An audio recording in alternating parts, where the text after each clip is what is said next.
మన ప్రభువును ప్రియరక్షకుడునైన యేసుక్రీస్తు శక్తిగల నామంలో మీ అందరికీ శుభములు. ప్రియమైన దేవుని బిడ్డలారా, మరి ఎలా ఉన్నారు?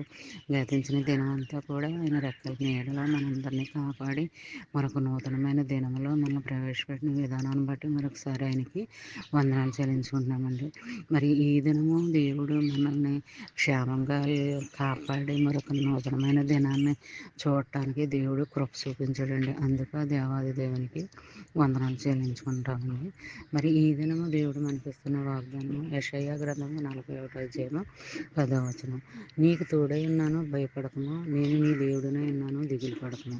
ప్రియమైన దేవుని బిడ్డలారా, దేవుడు మరి మనకి ఆదరణకరమైన వాగ్దానం చూపించాడండి.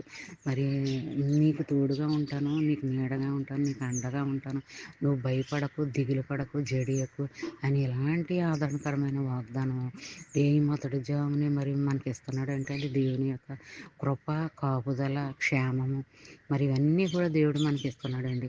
మనము కూడా మరి ఇలాంటి దీవెనకరమైనవి, ఆశీర్వాదకరమైనవి వాగ్దానాలు దేవుడు మనకి ఇచ్చాడు అంటే అది దేవుని యొక్క మన పట్ల ఉన్న ప్రేమ. మరి ఆ ప్రేమను ఎప్పుడు కూడా మనం పొందుకుంటూనే ఉండాలన్నమాట అండి.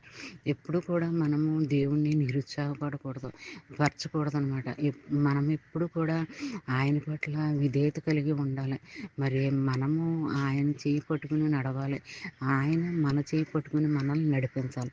ఆ రకంగా విశ్వాసంలో మనం బలపరుస్తూ స్థిరపరుస్తూ ఉంటే మరి దేవుని కాపుదల ఎప్పుడు కూడా మనపైన, మన బిడ్డలపైన, కుటుంబాలపైన ఉంటుందన్నమాట అండి.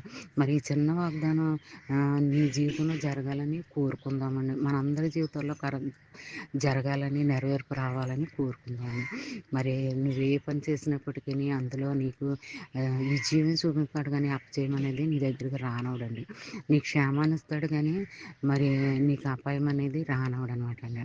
మరి ఈ చిన్న వాగ్దానం నీ ఫ్రెండ్స్ సర్కిల్లో పంపండి. అలా పంపడం వల్ల దీవెన ఆశీర్వాదాలు దినమంతా పొందుకోగలనమాట అండి. మరి చిన్న వాగ్దానం ఈ దినమంతా మరి కుటుంబ పక్షంగా, మరి బిడ్డల పక్షంగా, మనందరి పక్షంగా జరగాలని మనము కోరుకుందామండి. ఈ వాగ్దానం నీ జీవితంలో జరగాలని, నా జీవితంలో, మనందరి జీవితంలో మరి నెరవేర్పు కలగాలని కోరుకుంటూ గాడ్ బ్లెస్ యు.